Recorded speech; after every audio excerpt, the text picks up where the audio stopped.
Just sitting on the couch here in my office. I've worked in this building for about 13 years. I got my friends Megan, John, and Dwayne, and we've been talking a lot of Eastern Conference basketball, and we're going to continue doing so, but this time we're going to go to the bottom of the ledger, where a team has made some headlines this week because they've lost 14 games in a row.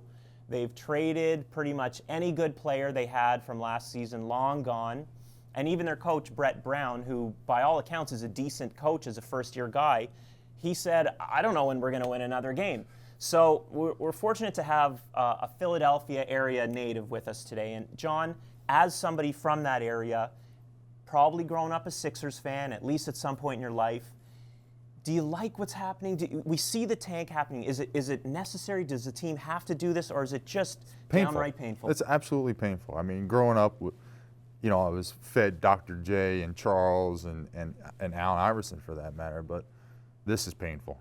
I mean, I don't see them winning 20 games for they won't win 5 more games. But do you see them with Andrew Wiggins in their uniform or Jabari Parker in the uniform in the future? Does that ease the pain? I would hope so, but who knows? I mean, it's a lottery, right? So you don't know what you're going to get once the balls come out. So I don't think.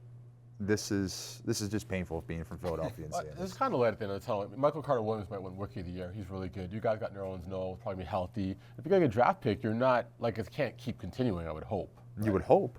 You would hope. Well, you're looking at a nice NCAA All-Star team for a few years right now, and I think we've seen it with the Raptors. You bring in young players, you give it some time to develop, and it can get there. But it feels like the Sixers are years away now from getting anywhere. There's been a lot of conversation about the Sixers too, that they're tanking on purpose, right? Tank Nation in Philadelphia right now. Something interesting, I was actually in Boston over the weekend, and there was a conference going on while I was there. A couple of guys were on my flight actually heading to Boston. So MIT was holding their Sloan Sports Analytical Conference, and what was said, Mr. Brian Colangelo, a name that some Raptors fans might actually know, and he said that he actually tried to have the Raptors tank in the 2011-2012 season. And that was Dwayne Casey's first year as a head coach, and they finished with 23 wins that season. Were they doing it on purpose? No. Did he tell them to lose? No. But just about, just short of doing so. And he didn't give them any tools to win. And the last game of the season, the Raptors were playing the New Jersey Nets, and they put on just a shooting clinic that game as kind of a, you know what? Fine, we're going to win, and you're not going to help us at all, but we're going to win. And I appreciated that a lot. So for him to say, hey, listen, I wanted them to tank because I wanted to give them a good draft pick, listen, that's not okay. Tanking is not okay.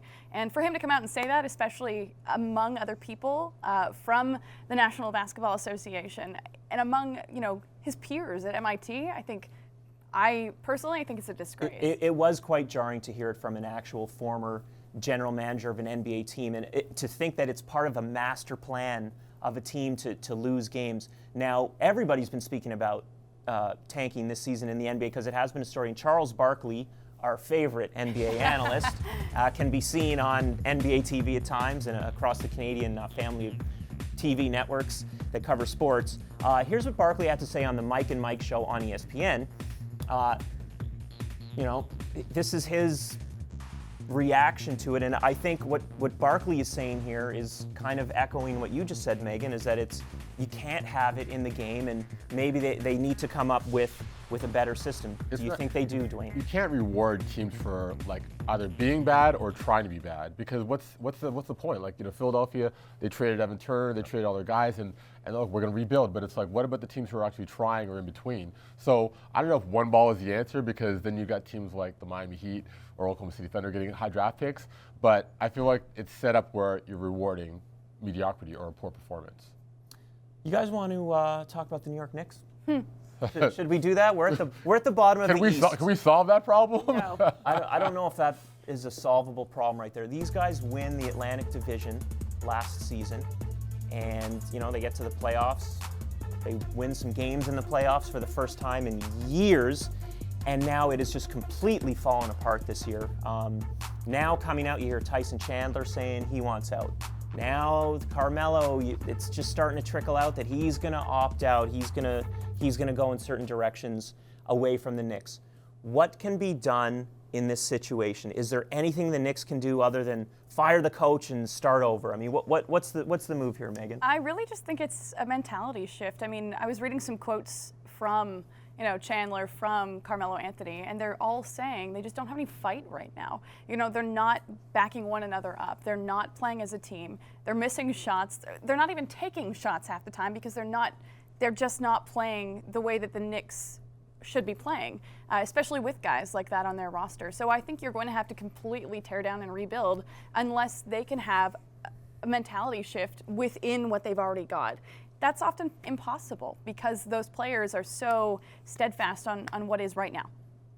John, you're going to get the last word on the Knicks here. What are you doing with that roster right now? I'm going to give you zero basketball intellect and just tell you from a fan's perspective, being from Philadelphia, I love it. I hated the Knicks since Patrick Ewing was there, and I love seeing it now.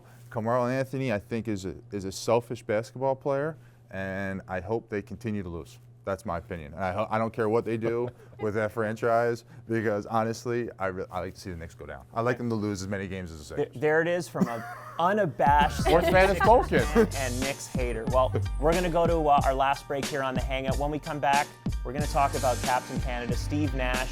Is it time to hang up the skates? Back after this.